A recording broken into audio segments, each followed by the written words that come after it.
নবী রক্ত ঝরা রাসূল যিনি আরবের বাতি মদিনার জ্যোতি দুপুরের সাথে যে রাসূলের সুপারিশ ছাড়া জান্নাতে যেতে পারবে না, আমরা সেই রাসূলের উম্মত হতে পেরে রাসূল সাল্লাল্লাহু আলাইহি ওয়াসাল্লামের সালাম পড়ে দুরূদ সকলে বলি সাল্লাল্লাহু আলাইহি ওয়াসাল্লাম। মাগফিরাত কামনা করছি সকল শহীদ ভাইদের, যারা দিনের জন্য, ইসলামের জন্য বুকের তাজা খুন রক্তে রাজপথ রঞ্জিত করেছেন, ফাঁসির মঞ্চে চড়েছেন, শাহাদাতের নজরানা পেশ করেছেন। রব্বুল আলামিন তাদের সবাইকে জাহাদের বর্ষা এবং আমাদের নিজেদের গুনাহসমূহ ক্ষমা করে যেন আমরা মাসুম হিসেবে বাড়ি যেতে পারি, সকলে বলেন আমিন।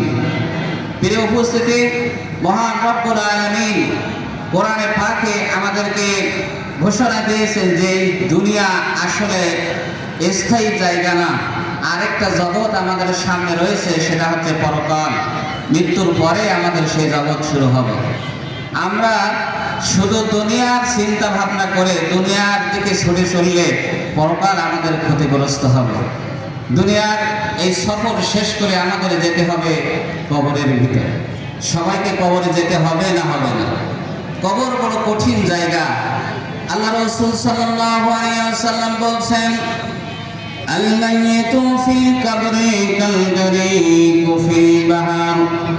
সাঁতার না জানা ব্যক্তি সমুদ্রের ভিতরে যতটা না অসহায়, তার থেকে অসহায় ব্যক্তি যিনি কবরের মধ্যে থাকে। কত কঠিন জায়গা! সেখানে কাদের জন্য হবে আযাব, আবার কাদের জন্য হবে শান্তির জায়গা, সেটাই দুনিয়া থেকে ঠিক করে নিতে হবে। এরপরে কবর থেকে উঠে আরেকটা জগতের উদ্দেশ্যে পাড়ি দিতে হবে, আরেকটা স্থানে যেতে হবে। যাদের জন্য আযাব হবে, আযাবের চোটে কবর থেকে বাঁচার চেষ্টা করবে, কিন্তু বাঁচার কোনো রাস্তা, বের হওয়ার রাস্তা থাকবে না। এই জন্য কবর আমাদের ডাক দিচ্ছে, আনা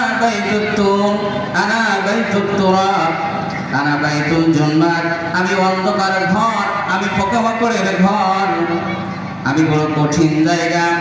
না আছে তোমার বিছানা, না আছে তোমার এসি ডিসি, না আছে তোমার বাতাস মশারি, যেখানে তোমার দুনিয়ার সুখ শান্তির যেটা ছিল কবরের মধ্যে সেটা থাকবে না।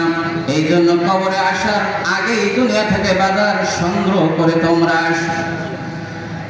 এমনি ভাবে দুনিয়ার জীবন সফর যাদের ভালো হবে, আরামে তারা ঘুমাতে থাকবে। ঘোষণা হবে, নৌকা নৌবিল গুরুব, ঘুমাও তুমি আরামে, যে রাখো তুমি দিনের দুনিয়ার জগতে তোমার জীবন কেটেছে, ওই রকম ভাবে তুমি ঘুমাও। এরপরে যখন ইসরাফিল আলাইহিস সালাম সিংহায় ফুঁক দেবেন, কিয়ামত শুরু হয়ে যাবে, তখন কবর থেকে যারা উঠবে, সবাই তো উঠবে, যারা আরামের মধ্যে ঘুমাইছিল তারা বলবে, কি আশ্চর্য ব্যাপার, এই মাত্র আমরা ঘুমালাম, আমাদের আরামের ঘুম ডিস্টার্ব করলো কেন?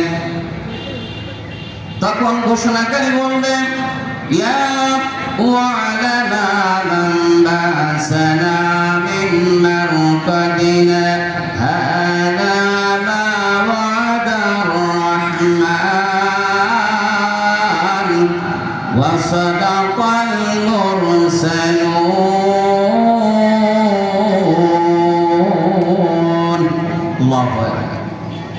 ঘোষণাকারী বলবেন, না না, এই কবরের ভিতরে আর ঘুমানো যাবে না।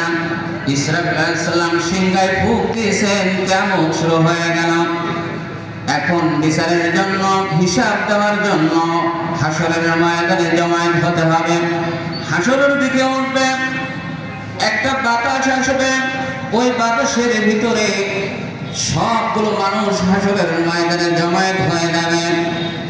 ইয়াউমা নাদউ কুল্লা উনাসিন বিইমামিহিম, উঠতে থাকবে তাদের ইমাম, তাদের লিডার, যাদের নেতৃত্ব দিয়েছিল তাদের সাথে।